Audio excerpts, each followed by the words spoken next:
नमस्कार, मैं खुशी और आप देख रहे हैं आरपीएस समाचार। आइए रुक करते हैं आज की बड़ी खबर की ओर।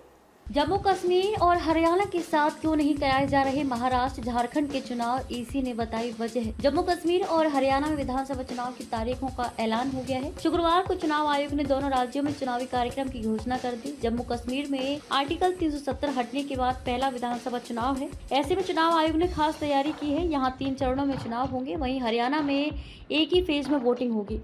दोनों राज्यों के नतीजे 4 अक्टूबर को आएंगे। चुनाव आयोग ने जैसे ही 2 राज्यों ने इलेक्शन शेड्यूल घोषित किया तो सवाल उठे कि महाराष्ट्र और झारखंड में भी चुनाव होने हैं, फिर वहां असेंबली इलेक्शन की तारीखों का ऐलान क्यों नहीं किया गया।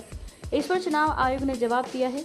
इन 2 वजहों से टले महाराष्ट्र झारखंड के चुनाव। चुनाव आयोग ने बताया कि महाराष्ट्र और झारखंड विधानसभा चुनावों को फिलहाल टाल दिया गया है।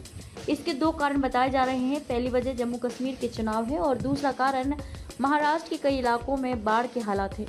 चुनाव आयोग का कहना है कि इन्हीं 2 वजहों से महाराष्ट्र और झारखंड में चुनाव कराना भी मुश्किल है। आपको याद होगा कि 2019 में महाराष्ट्र और हरियाणा में एक साथ चुनाव हुए थे, लेकिन इस बार ऐसा नहीं होगा। इसके साथ ही अलग अलग राज्यों में करीब 50 सीटों पर उपचुनाव भी वेटिंग लिस्ट में है। जाने कब तक हो सकता है दोनों राज्यों में चुनाव। भले ही महाराष्ट्र और झारखंड में अभी चुनाव घोषित नहीं किए गए हैं, इसका मतलब ये नहीं है कि दोनों राज्यों में चुनाव ज्यादा देर से होंगे। महाराष्ट्र में 26 नवंबर 2024 तक और झारखंड में 5 जनवरी 2025 तक नई विधानसभा का गठन होना जरूरी है। झारखंड के पास थोड़ा समय है, लेकिन महाराष्ट्र के पास नहीं। यही कारण है कि महाराष्ट्र के चुनाव अक्सर हरियाणा के साथ ही कराए जाते हैं।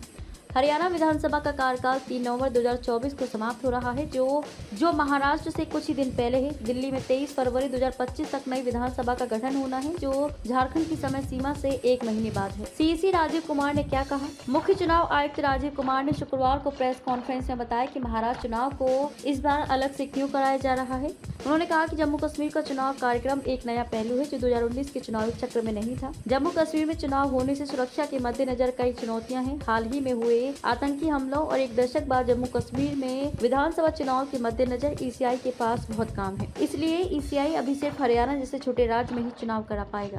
महाराष्ट्र के बाढ़ के चलते टले चुनाव। सीएसी राजीव कुमार ने दूसरा कारण बताते हुए कहा कि महाराष्ट्र में बाढ़ ने ब्लॉक स्तरीय अधिकारियों बीएलओ के काम को प्रभावित किया है। इससे राज्य में मतदाता सूची से जुड़ी कुछ प्रक्रियाओं में देरी हुई है। उम्मीद है कि जल्द ही ये काम पूरा हो जाएगा। हालांकि वरिष्ठ ईसीआई अधिकारी महाराष्ट्र और झारखंड दोनों जगहों का दौरा कर चुके हैं, लेकिन सीएसी राजीव कुमार और चुनाव आयुक्त ज्ञानेश कुमार और सुखबीर संधू के नेतृत्व में पूरा आयोग अभी तक समीक्षा के लिए इन दोनों राज्यों का दौरा नहीं कर पाया है। खबरों में अब तक के लिए बस इतना ही। फिर होगी आपसे मुलाकात ऐसी ही एक और बड़ी खबर के साथ। तब तक के लिए नमस्कार और देखते रहिए आरपीएस समाचार। ऐसे ही लेटेस्ट अपडेट्स के लिए हमारे चैनल आरपीएस समाचार को सब्सक्राइब करें और तुरंत नोटिफिकेशन पाने के लिए बेल आइकन प्रेस करना ना भूलें। अगर आपको हमारी खबर पसंद आई हो तो इसे ज्यादा से ज्यादा लोगों तक जरूर पहुंचाएं।